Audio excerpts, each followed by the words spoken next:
Bad news, everyone. Paradox Interactive just made a statement that will impact Stellaris more than anything else we've heard from them in at least the last year, possibly longer. If you've read the title and seen the thumbnail, and if you like Stellaris, you've probably guessed this statement is not good news whatsoever. In this video, I'm going to go through the new information we have, all the facts I already know about what is happening, and then try to piece them together to present you with what I believe is the bigger picture here. There will be some speculation and guesswork on my part in this, but without being on the inside, without being in the room as it were, we can't do any better than that. Let's find out what's going on and let's dive in.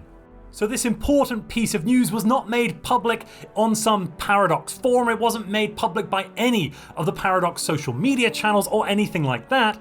It turned up in something called Placera, which is an online magazine about savings, shares, funds and pension in Sweden.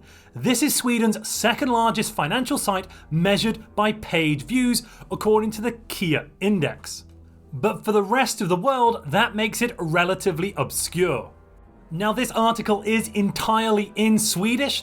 I have used Google Translate to translate it, as well as a couple of Swedish friends to point out some of the mistranslations in this, where there have been a few words that aren't quite accurate and do change the meaning somewhat. We're going to go through it together now, and let's uncover what on earth is going on at Paradox Interactive. Paradox want to close their development studios in Malmö and Umeå. This article went up quite a few days ago now. It went up quickly and quietly on the 30th of March. We are some time after this, but with any stone that falls into the water, it does take time for ripples to spread out. Paradox wants to close its development studios in Malmö and Umeå in order to concentrate the Swedish operations in Stockholm. According to the gaming company, this decision, which affects 36 people, was not made for cost-saving reasons. And I think we can all agree Paradox have had a very good year. Their profits in 2022 were up, I think it was something like 40 or 50%, which is a massive year-on-year increase in the profitability of this company. So it's fair to say, we can assume, Paradox are not having massive financial problems right now. We have looked over our Swedish development organization and concluded that we want to focus development on Stockholm because we believe that over time it is better for our efficiency and productivity. Very skilled people work at both studios, but unfortunately we see that the current arrangement is not the best for our long-term development, says Paradox's IR chief Marcus Hallberg. So to break this part down, Paradox seem to have taken a strategic decision that it will be better for their workforce to be at a centralized location, all working together in that one place, than have various teams spread out in different locations. And for that reason, they are shutting down the studios. This closure plan affects approximately 5% of Paradox's total workforce, which is not that many employees or team members overall, granted. The decision is not motivated by macroeconomic trends or cost savings, and I think that's clearly obvious given their large profit margins from the previous year. The reason is our strategic orientation, that we want to concentrate, and this is actually where Google has a bit of a mistranslation. It's more centralize would be the correct translation here than concentrate. Our development in fewer locations because we believe that over time it will help us increase our productivity and that will give us better conditions to grow, says Marcus Hallberg. Paradox is now entering MBL negotiations, and according to the company, the ambition is that the change will be as good as possible for those who may be affected. The reason, ladies and gentlemen, why this is very bad news for Stellaris is that whilst this represents only 5% of the total workforce, one of these two locations houses the Paradox Arctic Development Studio, which has been heavily involved in the development of Stellaris. Whilst it is only 5% of the total workforce, it is a much larger fraction of the Stellaris team. Next, we have a question. Is it your ambition that all 36 will be offered jobs in Stockholm? We will not be opening new roles in Stockholm as an effect of our intention to close down our operations in Malmö and Umeå.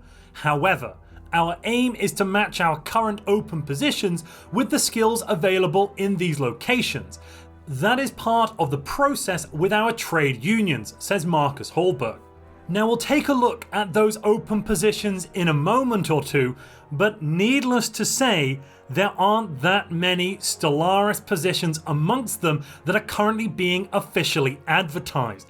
Not that many at all, given the number of Stellaris team members that are going to be put into this position. And then a final question. Do you assess that this measure will give rise to any special costs, such as severance pay, relocation support, or the like? We are early in the process, and this is of course part of our dialogue with our union counterparts. To the extent that such costs arise, they are likely to be limited as the change affects a limited part of the workforce. And that wraps up this article. So I've gone through what the article says. Now let me tell you what I think it means for the future of Stellaris, and I don't think it means anything positive, especially in the short term. I should clarify, when I'm using the term short term here, I mean short term from a development cycle perspective, which is many months, if not whole years. So, Paradox are closing down Paradox Arctic and Paradox Thalassic. I don't know that much about Paradox Thalassic other than it being heavily involved in Crusader Kings 3. When it comes to Paradox Arctic, on the other hand, we can do a search through Steam to see which Paradox games they have been involved in. And the list is heavily skewed towards Stellaris. The top 4 entries in this list are Stellaris First Contact, the most recent DLC, Stellaris Overlord, the large DLC released in the middle of 2022, Stellaris Toxoids, and Stellaris Aquatic Species Packs. In essence, every DLC for the last 18 months has had Paradox Arctic's involvement. That is quite a large amount of involvement. From my time at PDXCon and from the knowledge I have of meeting the devs, of speaking to them about where they work and what kind of positions people are in, I estimate that around a quarter, if not more, of the Stellaris team are up in Paradox Arctic.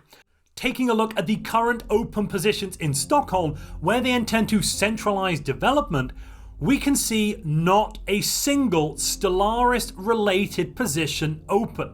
Now, just because a position doesn't say Stellaris does not mean you would not be working on it for a portion of your job, granted. Fine. But given Stellaris is such a big title for the studio, you would imagine if the job was primarily focused on Stellaris and Stellaris development, it would be advertised as such in order to draw candidates that love the game. Given that we're not seeing that, we can conclude that of these positions, which are far fewer than the current number of people that these layoffs will affect, there are going to be less members of the Stellaris team after this whole debacle is finished than when it began. Even if, and please bear with me because this is a slightly nuanced point, even if every single member of the Stellaris team manages to make the transition and moves to Stockholm, some of them possibly won't want to, and some of them might be unsuccessful in their application. And from looking at this list, we can also conclude that most of the positions aren't even going to be Stellaris related. But if the entire team manages to make the move and remains in similar Stellaris team positions in the future, we will still be losing all of the new hires that would have ended up in the Stellaris team and thus have fewer Stellaris team members, a smaller pool of Stellaris developers than we would have done before this announcement was made and before this decision was made. And from my point of view here, I don't see any way in which all of these people are going to end up back on Stellaris after this transition. This means we could be losing up to a quarter of the Stellaris team in the very near future. What kind of time frame is the very near future though? Well, we can probably be confident that the union negotiations will take some time, and then on top of that, the average notice period for a lot of people in these positions is going to be around 3 months, I'm going to assume, which means we're looking at a minimum of about 5 or 6 months with a maximum of possibly 9 to 12 months. Which means that these changes will not affect the current DLCs that we're going to be getting very, very soon. I imagine there's one coming in a few months, the big DLC for this year that we haven't had yet, but I also imagine there might be another species pack or something like that coming in the winter of 2023 as well. Those are almost certainly not going to be affected by these changes. However, the future beyond that, 2024 and beyond, are almost certainly going to be impacted by having less people working on this game which we love so much. Paradox have, in essence here, decided to cut back quite a bit on future Stellaris related investment. Now, whatever you may believe, whatever is the truth about the efficacy of this decision they have taken to centralize in order to increase efficiency and productivity, whether that is right or wrong is pretty irrelevant. That is going to be more of a long-term benefit, as they themselves have mentioned.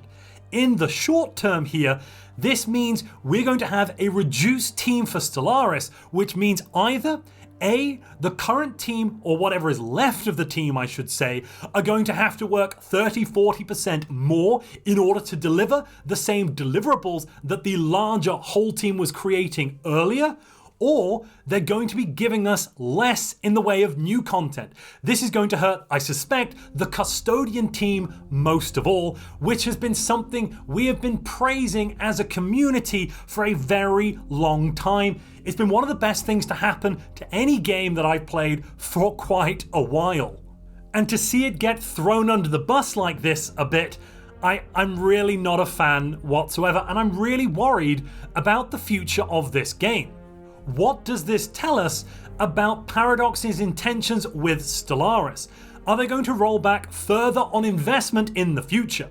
When they stopped working on a game that you might remember, Imperator Rome, when they stopped working on Imperator Rome in the beginning, Paradox said that, well, we're just taking a step back, we're just reducing our time spent on it and redeploying our assets to other areas.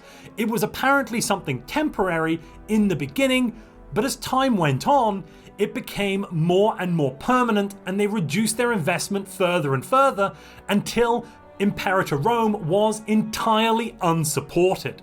I hope and pray that is not the future for Stellaris. I do want to also mention something rather briefly. Now, I've mentioned layoffs a couple of times. I've used that terminology, and the article does not say that. It doesn't say that anyone is being made redundant or being laid off or anything like that. Well, in Sweden, like in a lot of Scandinavia, the power of unions is rather strong. It's much stronger than in other parts of the world. Because of that, if you want to make people redundant or lay them off, you can't simply fire them or get rid of them in quite the same way as you can in somewhere like the United States or the United Kingdom. You do have to jump through some hoops and do some slightly interesting maneuvers in order to pull off something like this. And what we're seeing here is something that's relatively common in Sweden if you want to do some layoffs. That is why I'm attempting to call a spade here and basically talk about this as what it is.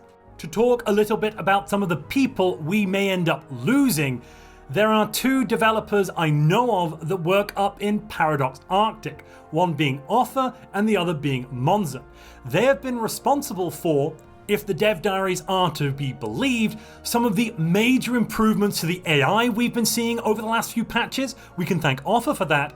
And then also some of the fantastic improvements in the UI, the new text-to-speech interface, all of those sorts of things. We can thank Montu for those.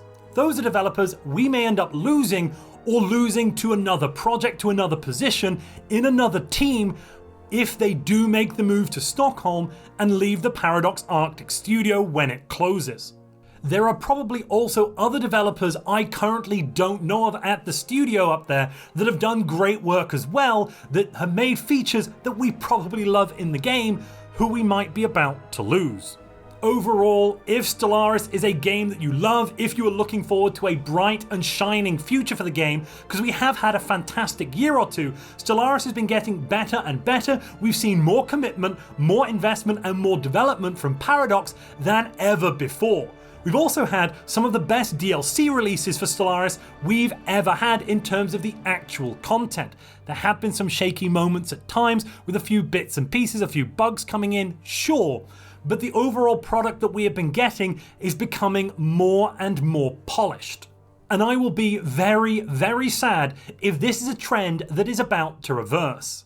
My gut feeling here is this is a strategic decision taken at the higher levels of Paradox that will impact the Stellaris team, and in essence, they're going to be asked to pick up the slack to the detriment of not just themselves, but to also us, the Stellaris players and community. Paradox, please don't give up on Stellaris.